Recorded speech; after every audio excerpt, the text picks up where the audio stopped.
for joining us tonight.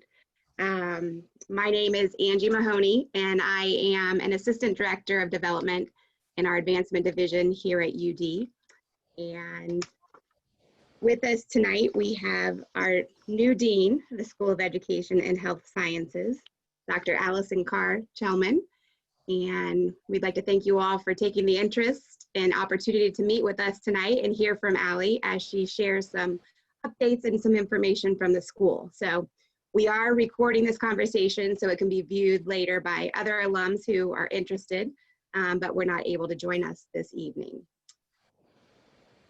So just a little bit about myself. I am a 1997 alum. I'm a current parent myself. So I've been very interested in hearing the updates from the school as we'll share some of those with you tonight. And following the Dean's remarks, we'll open it up for discussion. And some questions were submitted in advance, so we'll address those as we move along. But if you have questions, please use the raise your hand feature, and so that, we have a somewhat large group, so we will call on you as the questions come up, or you can feel free to enter them into the chat box. So we will mute everyone, but if you are ready to ask a question, go ahead and unmute yourself when you're ready to speak.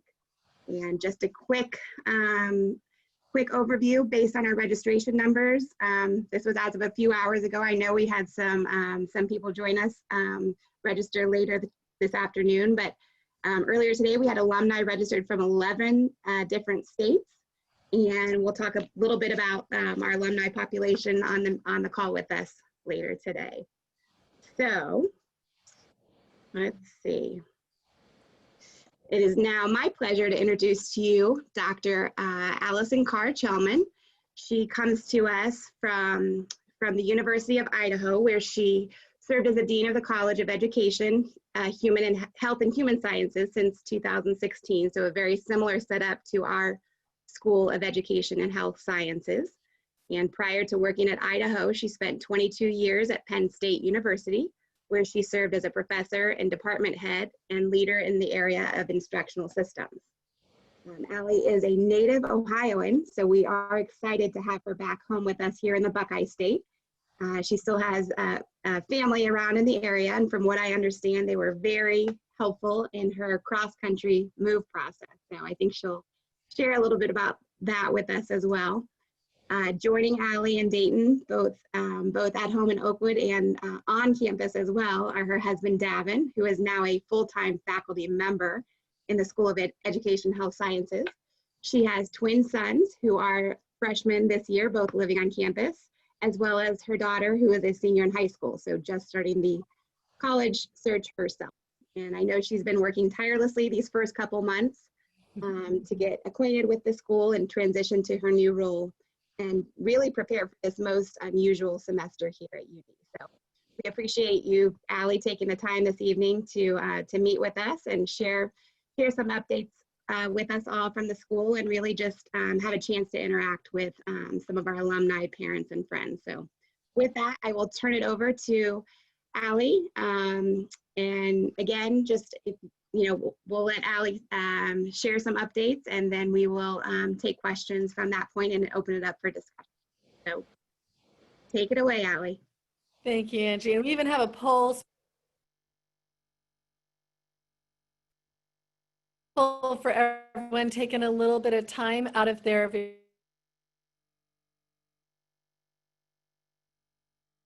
that my internet connection will be working okay. It's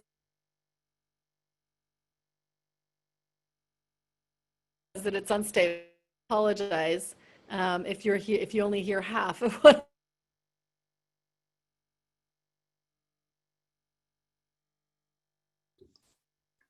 When I had this, I had to turn off my video. That helped, and I hate to do that, but maybe that'll help. To cut off the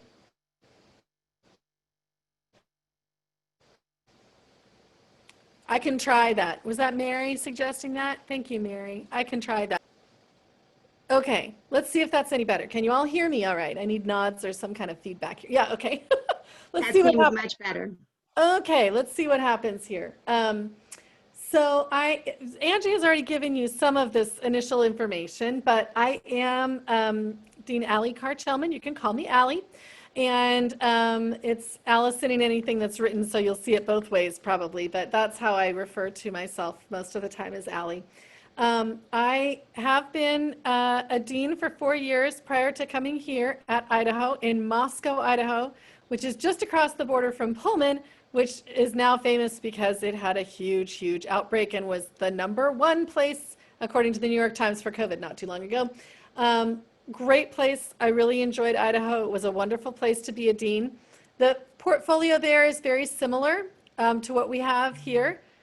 We did have dance in that school, which was unusual, and now here we have nursing, which we didn't have there. So we have a few little differences, but the notion of an omnibus college that includes both education and health sciences of various sorts, or what I like to think of as teachers and healers, that is a pretty common thing in the United States now, and I had come from a place that was doing something very similar, but was about half the size of the portfolio that we have here. So this is a great opportunity for me to be, in a larger role in terms of that. Also a great opportunity for me to return to the state of Ohio.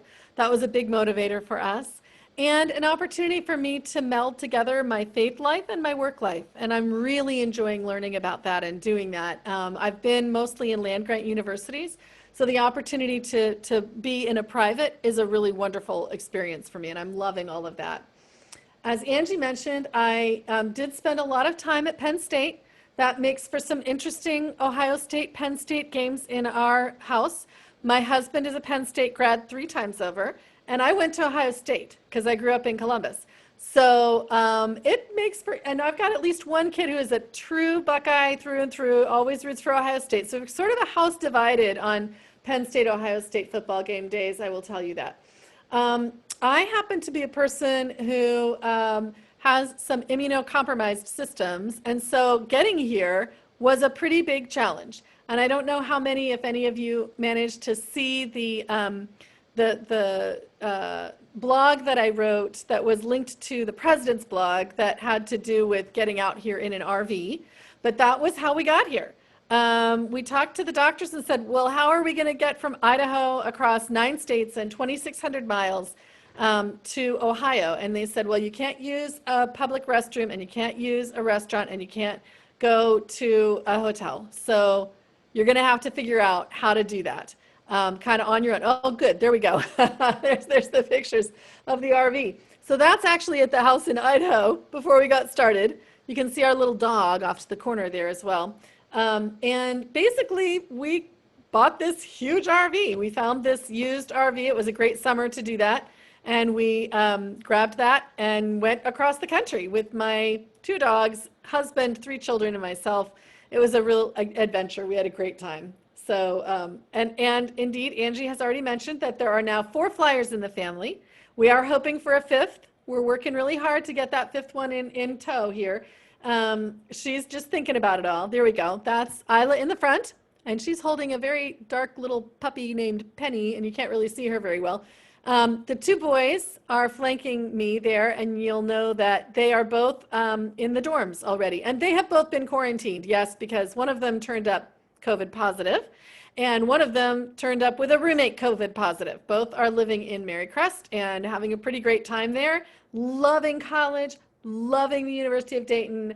They are just having a great time. They've sent us texts and said, this is what I've wanted my whole life. This is so wonderful. It's amazing. This place is so gracious and wonderful. And so we're getting a lot of really good thumbs up on both boys' experience. So we're learning as parents and new faculty, both. So we're getting a lot of really good experience at this point as far as what it is to be in the University of Dayton family of flyers. With that, I'll open it briefly for any questions you might have for me, and then we have a poll that we're going to have some questions for you, and then I'm going to give you some updates on things that are going on in the school. Any quick questions for us before we go on? Did you say what department your husband is faculty in? Very good. Thank you, Mary. No, I didn't. He's actually in the educational administration area. He's working in the 2U EDD program. He had been doing very similar work at Idaho. He was a faculty member in what was called leadership and counseling there. And they had specifically an adult ed area. He is in the adult education area. His doctorate is from Penn State in adult education. He's a tenured associate professor here, having earned tenure at Idaho. And where did you grow up in Columbus? I am an Arlingtonian. My parents moved up to Muirfield when I was in my freshman year at Ohio State. I lived with them for 1 year before moving on to campus. Almost neighbors. Really? Where are you, Mary? We're in UA also, but I grew up in Dayton, so. Oh, that's great. That's wonderful. Look forward to meeting you in person sometime. I do too. I can't wait. I am really glad to get an opportunity to meet everybody this way, at least. So I'll at least have been able to say hello, even though it's not ideal. But I am really looking forward to meeting everybody in person. That's going to be a great day. Okay, why don't we go ahead and move on to the poll if we can.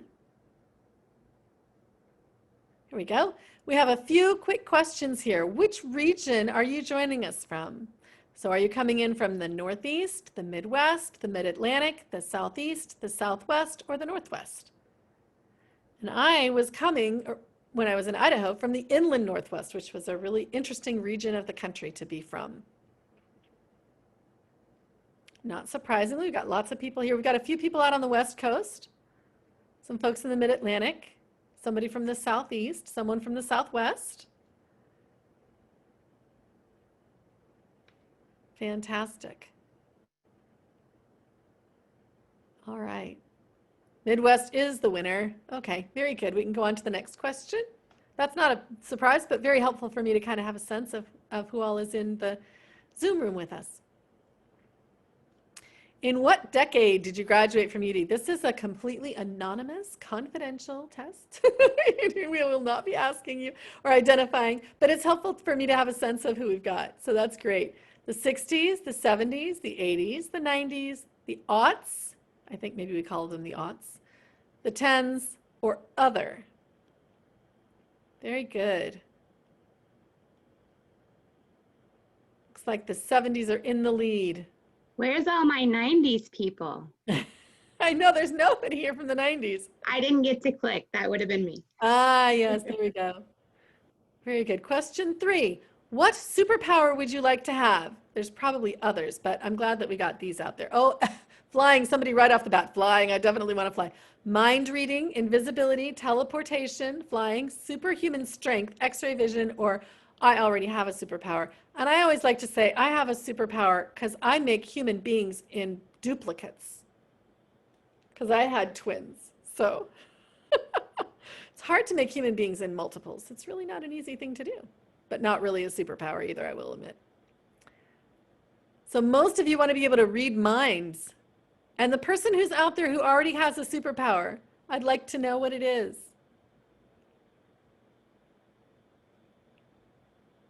You can speak up if you want or drop it in the chat, either way. I love that. Interesting that, you know, if you were invisible, you might be able to read minds as well. Okay, question 4 in progress now. What type of Zoomer are you? Are you the one who's walking around the house? Are you the one who just woke up? The one without the camera on? Apparently that's me. I have to mark that today, right? The one who always talks? The one doing funny faces? The one outside? The one with the virtual background on?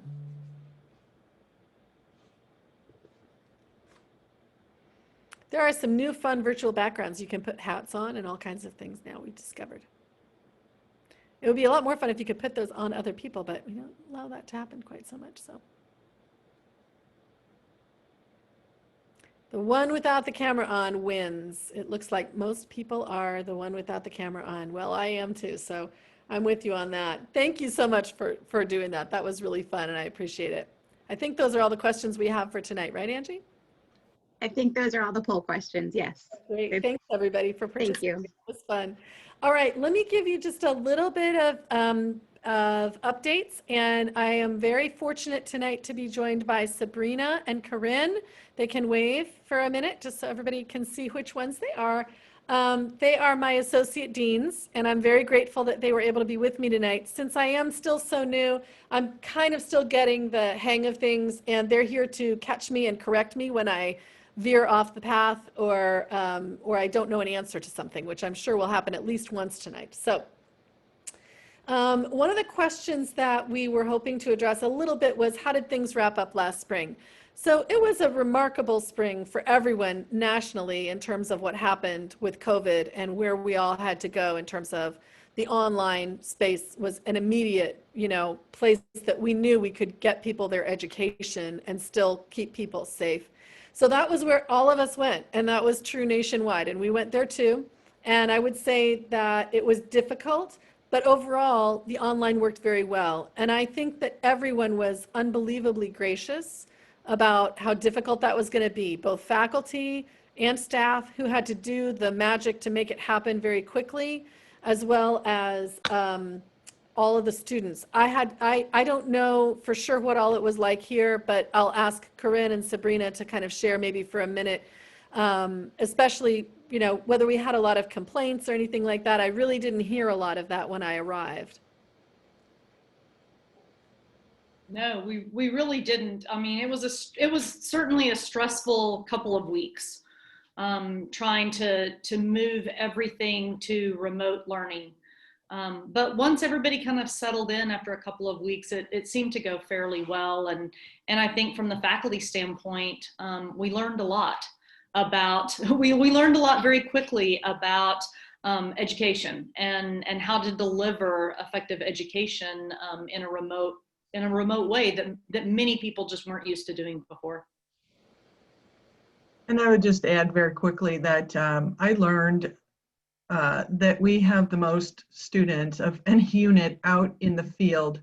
Mm-hmm. So both on the education side and the health science side, we had a number of students that were in field placements, doing student teaching, doing observations or internships, things of that nature, clinical placements, and the faculty were outstanding in terms of working with the dean's office to make sure that those students were safe, that we pulled them out of those field placements. It had to happen within a matter of a week, and it was done in a way that there was a considerable amount of care and compassion for the students, and it was really seamless.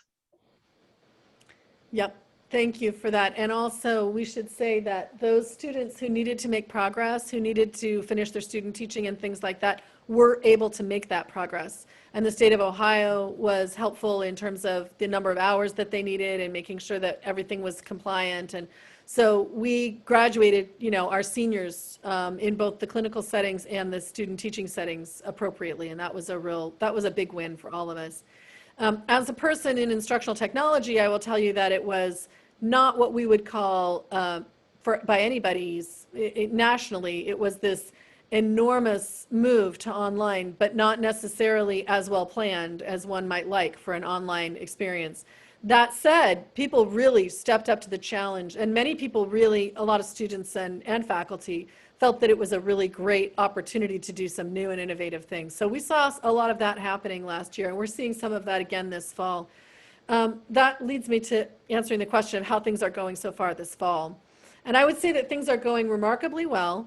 It has been, I know people have been very concerned about me, which is very lovely, and I appreciate that. It really has been an interesting time to try and start into a new job. People have been very welcoming. I've been meeting with all of the faculty one-on-one by Zoom and reading their work in advance of those meetings. I've been then meeting with them in small groups, and I've been attending all of the regular meetings that are appropriate for deanship. And so I'm beginning to make some more connections, and I'm beginning to see more familiar faces as time is going on. I'll be very glad when we can be together in person again. I think that's particularly in terms of Marianist principles. Community and relationships are so critical, and it's really hard to do it this way, but I'm very grateful that we're able to, and I think it's been going remarkably well as far as that's concerned. The enrollments are up, and I'll give you a little bit more information about that in a bit. But overall, financially, things are looking fairly strong. I would say that this is going to be hard for everyone nationally, but our situation at UD demonstrates and illustrates the well-run nature of this institution in a way that has been very impressive for me as a new person coming in and giving it an objective look. We've had very few complaints this fall. Again, our students, I think, are doing very well. We had the spike, and the spike has leveled off appreciably. We returned to most of the classes that were planned to be face-to-face are going to be face-to-face starting on Thursday of this week. There are still some that were planned to be online for a variety of reasons, so not everything will be face-to-face at that point, but quite a bit will be face-to-face as of Thursday, is my understanding. Now, my hope is that everyone will continue to take very seriously the requirements that are necessary for our safety, and that even though there's some sense of normalcy because we return to some more face-to-face classes, people will continue to socially distance, wear masks, wash hands, all the things that we know can help us to curb the virus. So, any other reflections from either Sabrina or Corinne on how things are going this fall that you'd want to add? Sabrina has been on our Path Forward task force. Sure. So I'll just speak really quickly. I am on the Path Forward task force for the university, so I've been very involved since April in helping and working with the committee that's determining kind of the academic schedule, the calendar, making those decisions about start and stop dates and vacations and that kind of thing. So we actually met yesterday and have already submitted our recommendations for the spring semester.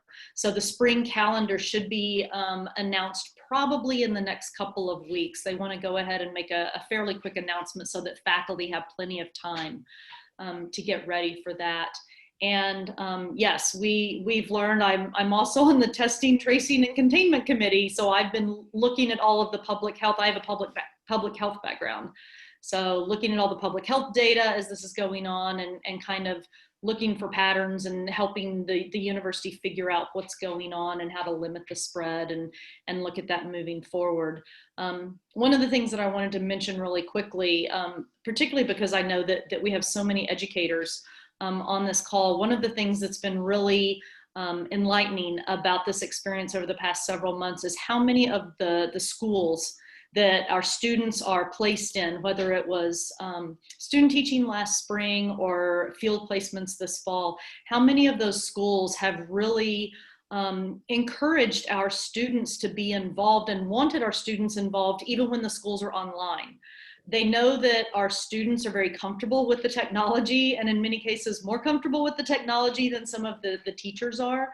And so we had students who were stepping in very early on last spring and working with their teachers, their supervising teachers, and helping develop some of the online materials that the teachers were actually delivering to the students.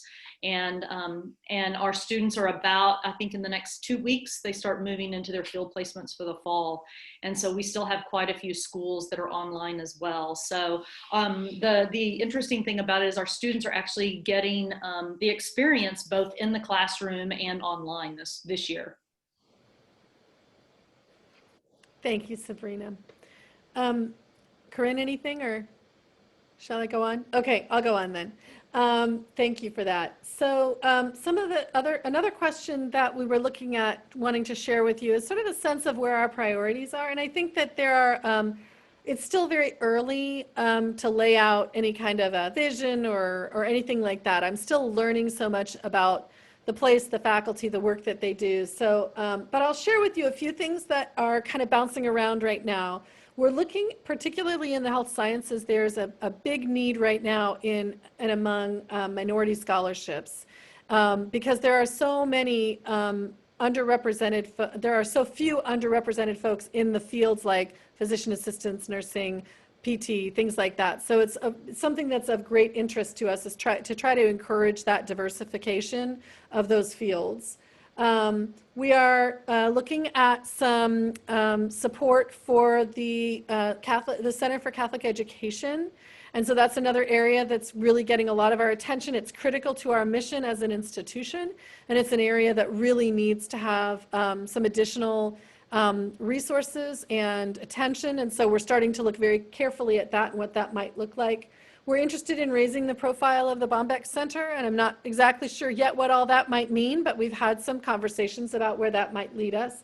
And naturally, we're interested in increasing our research and making sure that people are aware of the research that we are already doing and sort of raising the profile of the research and grants that are already happening in the school.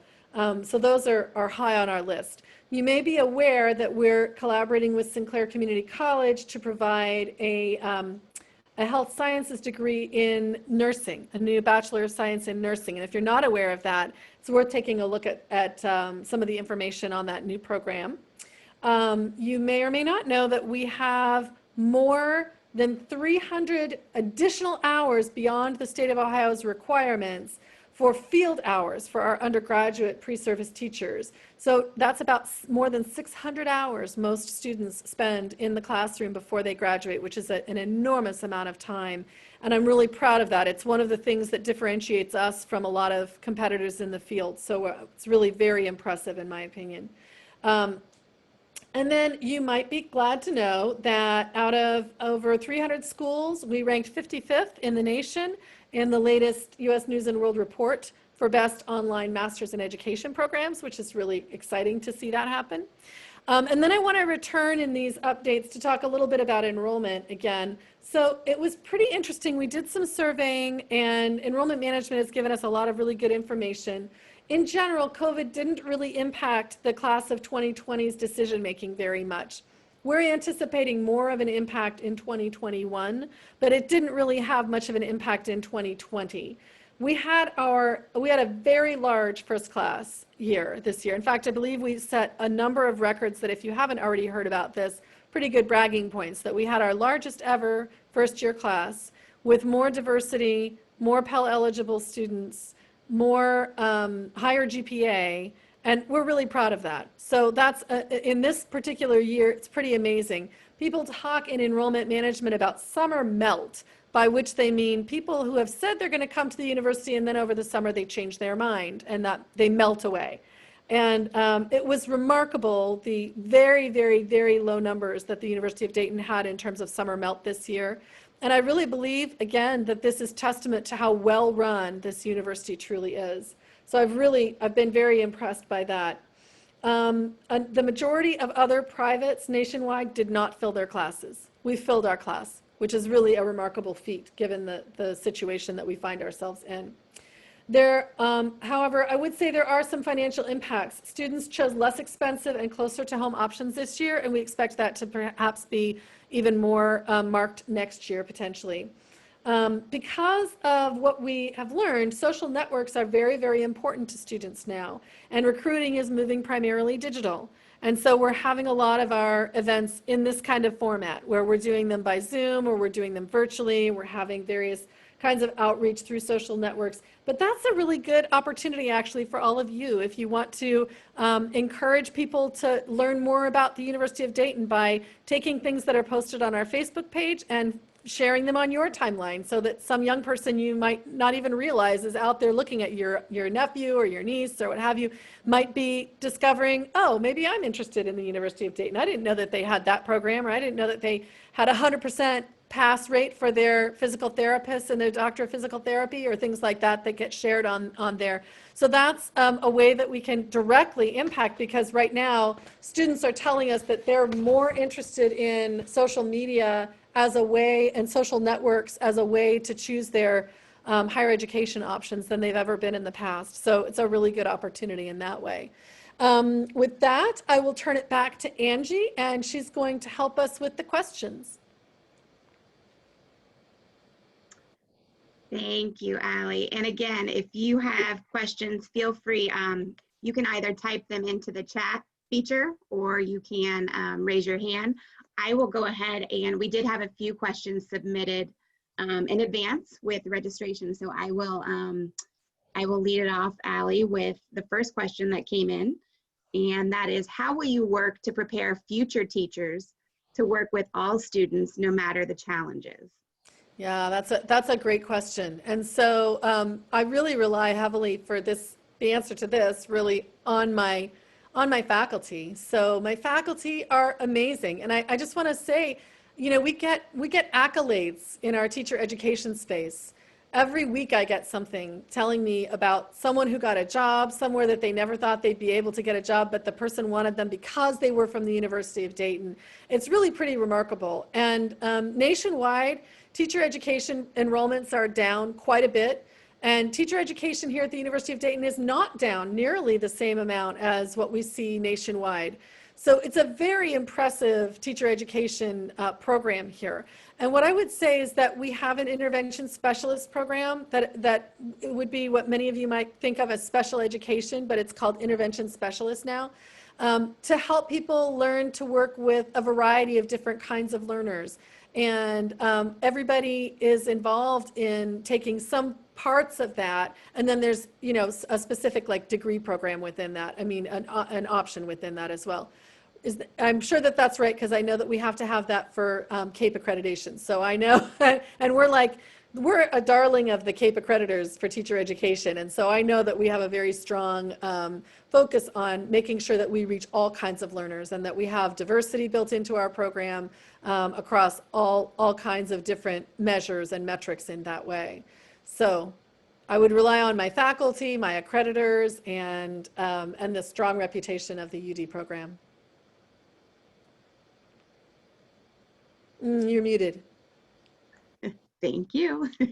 You may notice Stacy, who's from our events team, is on the call. She is actually providing some links in the chat function as we discuss certain things. So if there are any links that you want to check out, those are posted there. And I guess we could probably share those in the post email that goes out with the recording to some alums as well. So if you need any links that were shared and you missed them on the chat room, feel free to reach out to myself or to one of our deans or associate deans. We're happy to recap what we've shared with you.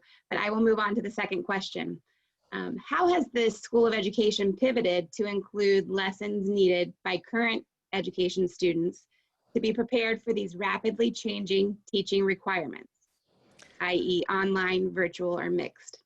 Right. So as Corinne mentioned earlier, a number of our, and I think Sabrina also, a number of our students are very highly sought after in the placements for online, for people who are having to go virtual, because they have really strong familiarity with the technology already. I mean, the building that we're in is a really good testament to the kinds of technology that we're preparing our students to use in workplaces, both for teachers and for healers. And so, you know, the pivot really happened overnight in some ways, and I believe that people really rose to the challenge. So all of our students at this point, we can say with 100% certainty, have taken an online class now.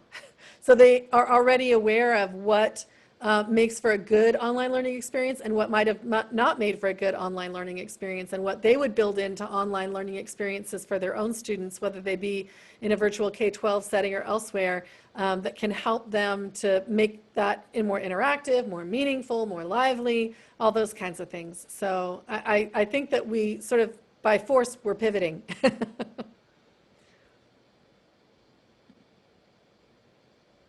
Thank you, Allie. Okay, we have a couple more that were pre-submitted, but please, if you have any questions, again, feel free to type them into the chat feature or just raise your hand. Next up is, how do you plan to connect alumni with current students at UD? Yeah, so I've already mentioned one, and that is through social media, since that seems to be something that's really popular among, you know, the population that we're interested in. Some of your grandkids, your, like I say, nieces and nephews and so forth, may be connected with you only through something like Facebook. So that's a good opportunity. You know, the kids are not so into Facebook, but a lot of them still are on it. It's surprising. And most of it is because they want to be connected with their grandparents or their parents' friends or their aunts and uncles or their far distant cousins or what have you. So that's a good, that's one opportunity. I think there are a lot of opportunities though. And The teacher pipeline in the United States is a significant issue, especially in different areas of the U.S. and in high-need schools where we have an especially well-felt need. And, you know, I think that encouraging young people to go into teaching is one way that alumni can participate. Encouraging people to go into teaching and healing. It's one of the things that was a real movement for me when I thought about coming to the University of Dayton versus, say, a different kind of institution or staying where I was in a public.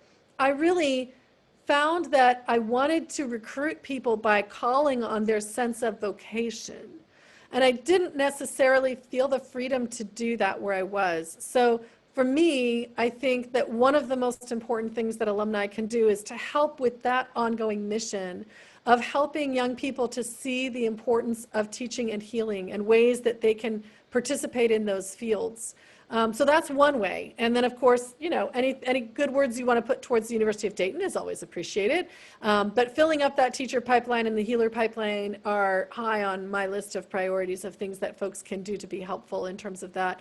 Naturally, we're always looking for support in a lot of different ways. So if you're interested in anything like that, you know, there are good opportunities for you to connect with the folks here who are in development. And hopefully we'll be able to meet one-on-one at some point in the near term, and I'll be able to give you another long list of things that I need. And I will add to that, Allie, some of our new initiatives we have going on. We have the Flyer Connection. It's a networking program. It's an online mentoring program run through the university that you can get involved with. We also have our Handshake Network, which is how students, young alums, people looking for job opportunities can connect. So if you're a business owner or if you have opportunities that you can offer to our students or alumni, you can post those things on the platform is called Handshake. It's a software program where we post all of the different job opportunities, but trying to connect flyers with other flyers. And then there's also other opportunities to engage with our students through students and alumni through different programs here. So you can always reach out to one of us for more information on that. But we've had a few questions come in now, so I will take a question here. What opportunities do you see for cross-disciplinary courses, e.g. to address topics like financial literacy, health literacy, etc.? Yeah, that's a great question. And essentially, I think that there are some of those kinds of opportunities within like the CAP program, maybe that we might be proposing those kinds of courses there. Now, Corinne can correct me if I'm way off base on that, but I think that might be where we would find those. In general, one of the things that we struggle with in all schools like ours that have such heavy accreditation, we have very heavy accreditation, is the lack of flexibility to add new interesting courses into the accredited part of the program. That is, in order to get a teacher through in 4 years, there's a very specified sort of way there's a very specified pathway through that program. And adding even one more course can put somebody off by another whole semester. So we're cautious about adding courses in that way. But I think that within the sort of general options, we have a number of those, which I'm really impressed with. Very few schools that are professional schools like ours have a lot of involvement at that undergraduate first couple of years level. And so I'm really pleased to see that we have a pretty significant investment in that in our school. And I'd hope that that kind of thing might come out of a CAP sort of course. Am I right about that, Corinne? Yes, that's correct. So there are a number of common academic program courses, both in teacher education and in health and sports science, that are offered by our faculty to majors and non-majors alike. Thanks, Corinne. And I see another question from Lori. I hope that answered your question, by the way, Mary. Another question from Lori. Can we talk about the Catholic Center for Education the Center for Catholic Education. What is the plan for the structure of that vital aspect of our mission in the wake of Susan Ferguson's retirement? I watched for the job to be posted last year. Was the position lost to the COVID hiring freeze? Was it advertised and filled? Will programs like Lalonde continue? So first of all, Lalonde will continue, absolutely, and so will Echo and St. Remy's. None of those are going away. So that's the important thing for you to hear first off. You know, we're in the middle of working through some possible options for how that that center is going to be organized and what kind of a person will make sense to lead that very, very vital mission. It's very important to us, and we recognize how important it is to the institution. So we're taking it very seriously, is what I would share tonight. In the coming months, I believe that you'll be seeing an advertisement for a director, and we're still working through the specifics on that. It has not been lost entirely to COVID or anything like that. We are sort of in the midst of a hiring freeze, so we're in between right now, but my hope is that that'll be resolved in the coming months. Corinne, did I miss anything there?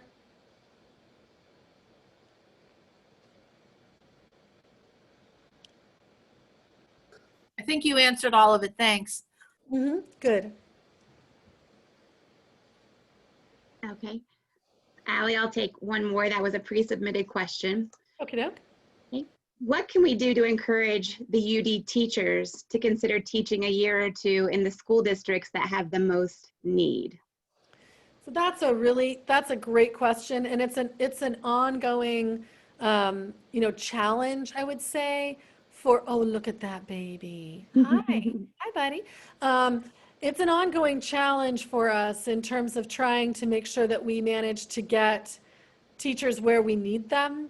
And it's always hard because the schools that may need them the most are often the ones that have the least resources, may seem like the least appealing when they go and look at them or you know, interview in them and things like that. So, but they're also the ones that need them the most.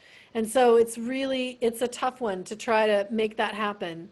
I would say it's an ongoing challenge. There are some good methods out there for doing that. We have the federal program that will do some debt forgiveness for people who go into high needs districts and high needs schools. That's an opportunity as well for someone who's really feeling called about that. That's an opportunity that you could talk to a development officer about, identifying a scholarship that would specify that after you finish your degree, that you would work in one of these high needs schools for a period of time, or if you weren't able to do that because you decided that that wasn't the right pathway for you, that you would pay that back. And so, you know, giving someone a loan in that way or giving someone a scholarship for something like that kind of service is a common program. I'm sure we probably have some of those already, and establishing more of those will help to you know, press more of those students that are interested but maybe are on the edge into the possibility of moving into a high needs school where they're really being called. I love our class of 2034 students. That was really fun, Kevin. I love it. Thank you. And you did briefly touch on this before, but our Lalonde program does just that. It takes, it's a program here that takes new teachers and they put them into a 2-year mentoring program where they get to experience teaching and learning in Catholic schools that need more support. And while they are teaching, they are actually put up in a living community and get the opportunity to work toward their master's degree during this time. So it's a program. We have students who are, we have students in the Diocese of Cincinnati and Cincinnati, Cleveland, and Lansing, Michigan. So 3 different dioceses, and we've had over 220 graduates since the program began about 20 years ago. So it's a wonderful program named after one of the founding members of the Society of Mary, Father Jean-Baptiste Lalonde. And it's a program that really, it's a great opportunity for new teachers who really just to get that mentoring opportunity and live with others in a similar situation. Yeah, I'm very impressed by that program. I got to go to their graduation and a couple of their meetings already, and they're just doing amazing work. I think it's exactly the kind of thing that this question is speaking to. So thanks for reminding me about that, Angie. Let's see, just doing a time check here. We are about to wind down out of respect for everyone's schedules, but were there any other questions? I do have one more that I can put out there, but does anyone here on the call have any more questions or comments or points of interest to share with the group?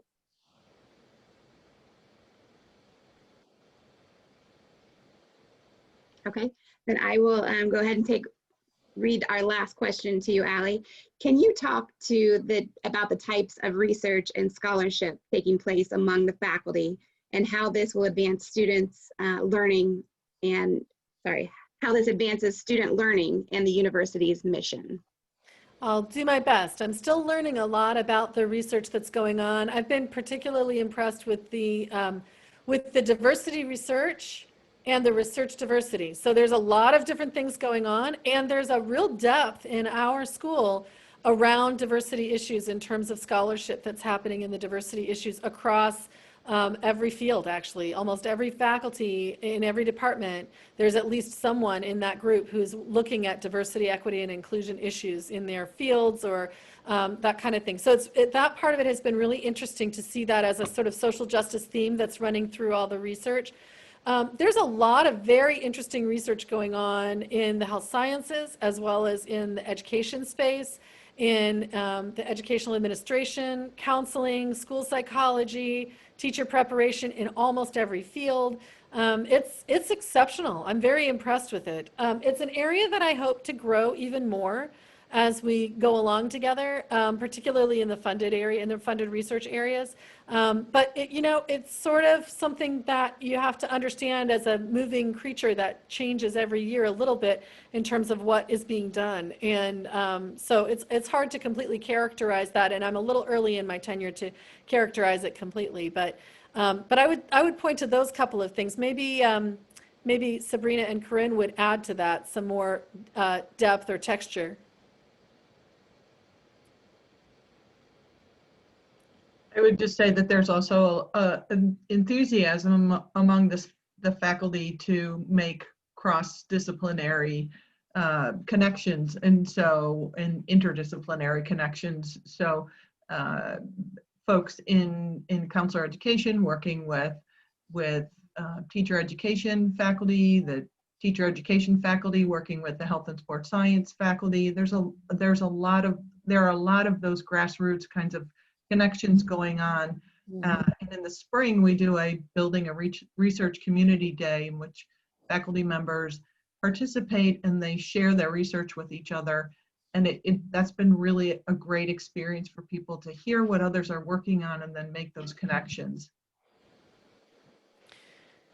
We did have one more question here, Angie. What opportunities do pre-service teachers have to gain experience in designing, implementing, and assessing authentic problem-based learning activities? Mary Jo, a girl after my own heart for sure. So this is something that of course should be happening and I'm sure is happening, knowing CAPE the way I know the requirements for CAPE. Those sorts of things that you're asking about there are specifically covered in our accreditation visits and are required of our pre-service teachers in their last 2 years primarily. And so there'll be specific courses, and there'll also be a lot of field experiences where they're going to be doing design, implementation, and authentic assessment of learning. And so I think that would be happening. Problem-based learning activities are a really interesting part of the question that you're asking. And I believe that might depend a little bit on the schools and the classrooms that they're placed in. So some places have a really heavy emphasis on problem-based learning activities, and other places might have very little. One classroom teacher might have a lot of it even in a given school, and one classroom teacher might have very little of it. And so unfortunately, I can't say that it's a universal, but I know that CAPE requires some of those kinds of experiences no matter what your classroom is going to look like when you're in the field. So there'll be some of those experiences in their classes, in their methods classes primarily, and then there'll hopefully also be some of those experiences in their placements. Corinne is nodding her head. So did I hit most of the highlights there, Corinne, or did you want to add more? Okay. All right, thank you.